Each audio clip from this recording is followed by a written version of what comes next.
And that takes us to our third portal, which is the Pleiadian Stardust, which to me is a very playful energy, but I'll let you guide us into this portal. Okay, so the Pleiadian Stardust, basically the Pleiadians are the ones that have lived a life as close to Earth as what they understand. They understand what it's like to live on Earth, and a lot of people say, "Oh, I'm Pleiadian." Well, yes, an aspect of you, and you will be pulling more Pleiadian energy. So I'm pulling a lot more Pleiadian energy into this lifetime because I shine. I want to talk about it. I'm bright. I'm happy, and that energetic vibration surrounds me all the time. So it's very much an uplifting kind of painting. It is tapping into a very uplifting, lighter energies. We can't raise our vibration if we're sitting in the lower realms of heavy vibration and a lower vibration. So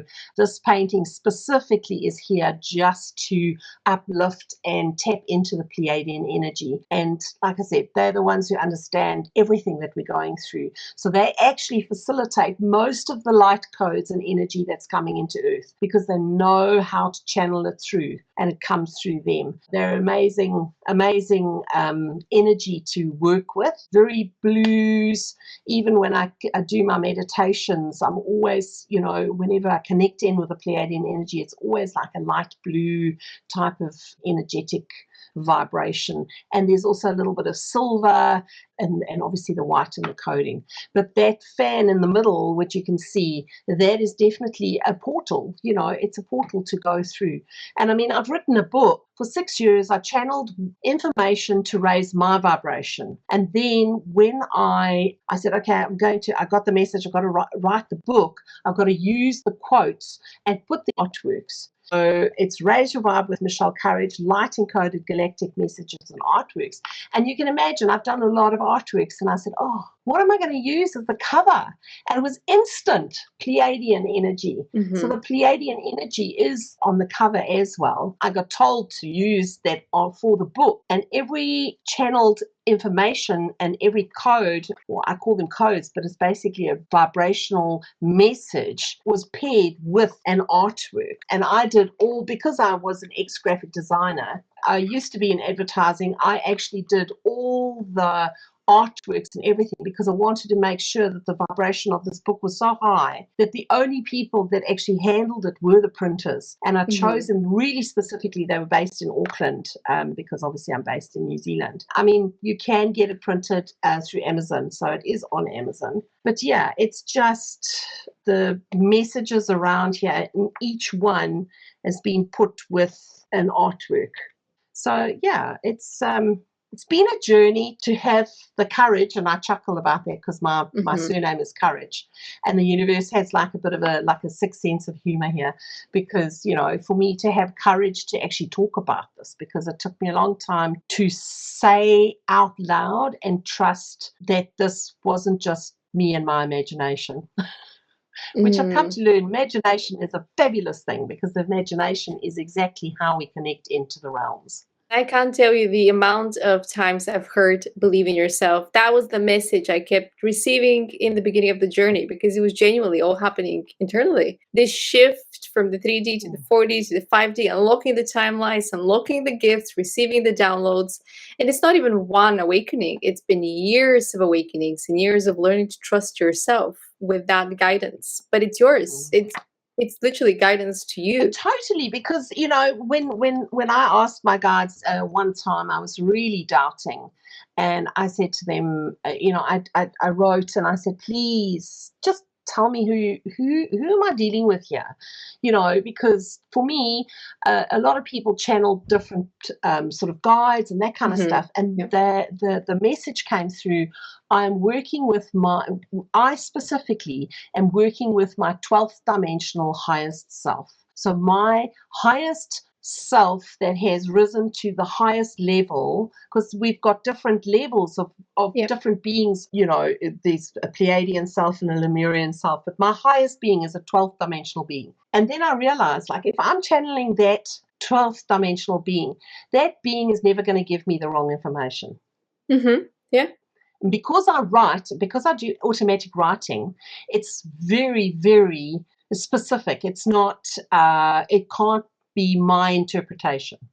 And that's what I do for my clients as well. So when clients want to do a soul alignment session, I get in touch with their higher self, and their higher self channels through me the next steps in their channeling, in their soul alignment. So The yeah, ascension it's journey. been, yes, exactly. So it's really it's been a fascinating journey. But the art is what kickstarted, what activated everything for me. The way that I see us going forward with the mass awakening, the ascension journey, and all of us kind of raising our collective consciousness is that we're here to learn from one another. We're not here to continue the years of prosecution and kind of chasing and hunting down and blaming people to be The division. the villains and the Mm. victims. We're here to learn from one another, and I keep being guided to this message. Even bullies have stories to tell, and when we talk Absolutely. about the levels of consciousness that are lower level, they still have experience that is valuable, that we can learn from, as long as they're open to sharing it and using that experience not to create more oppression, but to kind of create the Well, we space for all grow. understanding. Yeah, we all grow through our shitty experiences. So, and we either grow shittily or we grow in a better way, so we either get resentful and bitter and twisted about it, or we kind of like learn from it and then become Yeah. a lot more compassionate. And so, yeah, I think rise of the divine feminine is going to be huge, I believe. And it's not a feminine as in just woman. It's rise of Yes. the divine feminine energy is Mhm. going to be huge. Yeah, within oneself. And Mm. going back to the Pleiadian Stardust, who would you recommend this portal to? What kind of energy would someone be in the mindset of inviting? I think it's a beautiful energy to start with. Number one, if you wanted to start with this type of work, it's a great sort of meditative type of painting. I also believe that it's for people that are struggling mentally to access happiness and joy and a lighter energy around them. I think the Pleiadian energy is the entry level one for people to really raise their vibration. The Pleiadian one is the go-to. It's my go-to. I just love it. It uplifts me every time.